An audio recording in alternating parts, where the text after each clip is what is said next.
নমস্কার, আমার channel the reflective ট্রেডারে আপনাদেরকে স্বাগত জানাই। নববর্ষের শুভেচ্ছা জানিয়ে আজকে ভিডিওটা আপনাদের সাথে শেয়ার করছি। অবশ্যই আপনারা ট্রেন্ড লাইন সম্বন্ধে অল্প বিস্তর অনেকেই জানেন।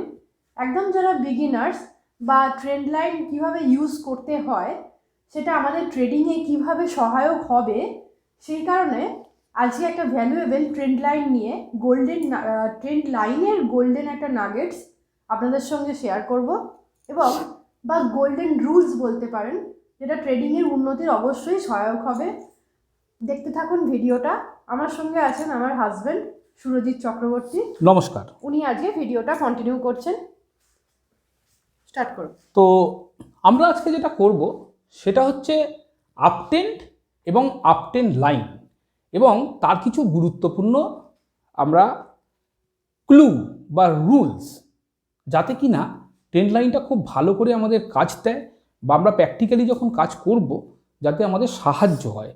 কি দেখে আমরা বুঝবো যে ট্রেন্ড লাইনটা পরবর্তীকালে যাবে, মানে ওই ট্রেন্ড বরাবর প্রাইসটা মুভ করবে নাকি ট্রেন্ড লাইনটা ব্রেক করে যাবে, এই সমস্ত জিনিস নিয়ে গুরুত্বপূর্ণ তিনটে নাগেটস বা রুল আমরা আজকে আলোচনা করব। তো আমরা একদম বেসিক জায়গা থেকে শুরু করছি। প্রথমে আপট্রেন্ড কাকে বলে বা আপট্রেন্ড জিনিসটা কি, যারা একদম বিগিনার্স তাদেরও হেল্প হবে। এছাড়া দেখা যাক। তো এরই মাঝখানে বলে রাখি, এটা থার্সডে টেকনিক্যাল টক আজকে প্রথম পর্ব শুরু হলো।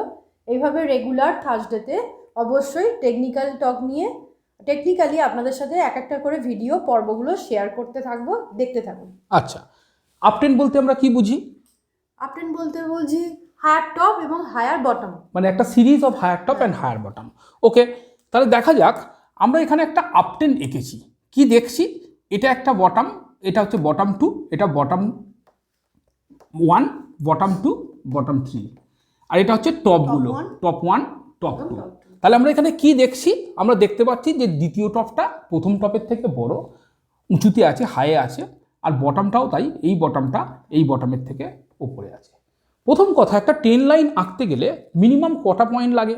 মিনিমাম আমরা দুটো পয়েন্ট পেলে আমরা ট্রেন্ড লাইনটা আঁকতে পারবো। একদমই তাই। তাহলে দেখা যাক কি করা যায়। এইখানে আমরা যে ট্রেন্ড লাইনটা এঁকেছি, এই যে দুটো বটম দিয়ে ফার্স্ট যে লাইনটা গেছে সেটা হচ্ছে আমাদের ট্রেন্ড লাইন। এখন প্রশ্ন হচ্ছে, এটা ট্রেন্ড লাইন হবে কি হবে না? আমরা কখন বুঝবো? যখন থার্ড পয়েন্টটা, মানে থার্ড বটমটা এখানে এই কাছাকাছি এরিয়া বা এখানে এসে টাচ করবে, করে সাপোর্ট নেবে।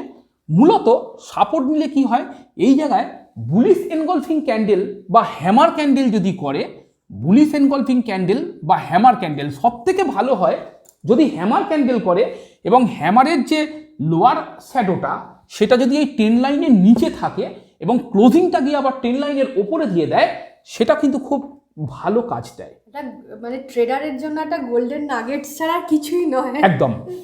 এবার আরো একটা গুরুত্বপূর্ণ, আমি এই ট্রেন্ড লাইন মানে লাইনটাকেও লাইন চার্টকে ইউজ করতে পারি, আবার ক্যান্ডেল মানে যেখানে ক্যান্ডেল বার চার্ট গেছে। একদম। অ্যাকচুয়ালি যেটা ব্যাপার, ট্রেন্ড লাইন সব থেকে ভালো কিন্তু আঁকা যায় অ্যাকচুয়ালি ক্লোজিং প্রাইস বেসিসে, মানে লাইন চার্টে করলে খুব ভালো হয়। তো আমরা ট্রেন্ড লাইনের তিনটে গুরুত্বপূর্ণ রুলস বা নাগেটস নিয়ে আজকে আলোচনা করব। কি সেগুলো? প্রথম হচ্ছে, দেখুন এই যে 3 নম্বর পয়েন্টটা এখানে টাচ করলো, করার পরে আমরা প্রথমে বুঝতে পারবো যে এটা কি ওই ট্রেন্ডে চলবে না চলবে না। এটা বোঝার জন্য কিন্তু আমাদের দেখতে হবে, ধরুন মনে করুন প্রাইসটা কিছুটা গেল, গিয়ে আবার ব্যাক করে এখানে সাপোর্ট নিতে এলো। আমরা অনেক সময় ভুল করি, এটাকে স্ট্রং একটা ট্রেন্ড লাইন ভেবে ফেলি। এটা কিন্তু করা ঠিক নয়। বেশিরভাগ ক্ষেত্রেই এই ধরনের ট্রেন্ড লাইনগুলো কি হয়, ফলস হয়ে যায়। যতক্ষণ না এইটা গিয়ে এই যে টপটা ছিল এই টপটার ওপরে যাবে, এই টপটাকে ক্রস করবে, করার পরে যদি এখানে সাপোর্ট নিতে আসে, তখন সেটা ভ্যালিড পয়েন্ট, তখন সেই পয়েন্টে আমরা বাইয়ের কথা ভাবতে পারি।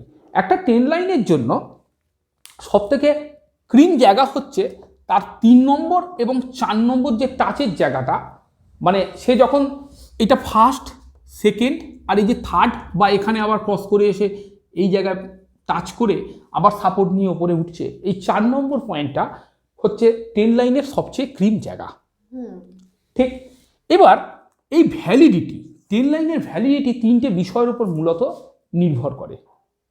কি নির্ভর করে? তিনটে বিষয়ের উপর। ট্রেন লাইনটা কতক্ষণ অ্যাক্টিভ রইলো, লেন্থ, অ্যাক্টিভেট রইলো।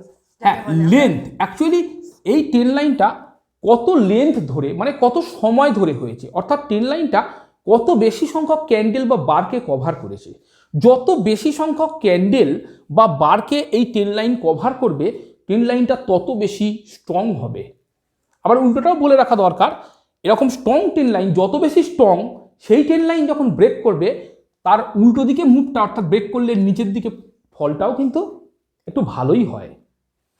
2 নম্বর পয়েন্ট আমি যেটা বলবো সেটা হচ্ছে number of touches.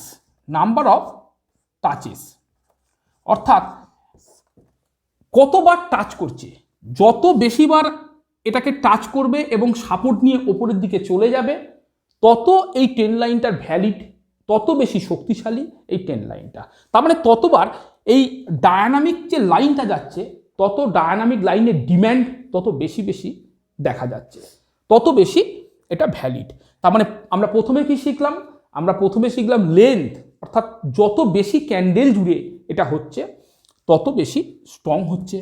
2 number point, number of touches, কতবার ট্রেন লাইনটা টাচ করেছে এবং টেস্ট হওয়ার পর সে সাপোর্ট নিয়ে ওপরে উঠেছে, মানে ট্রেন লাইনটা পরীক্ষায় কতবার সোজা কথা পাস করেছে। 3 নম্বর পয়েন্টটা খুব গুরুত্বপূর্ণ point, slope of the train line.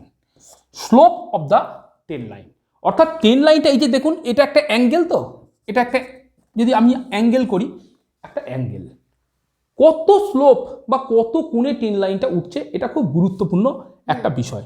আমরা অনেক সময় দেখি কোনো স্টক তত তত তত করে বাড়ছে, আবার খুব তাড়াতাড়ি পড়ে যায়।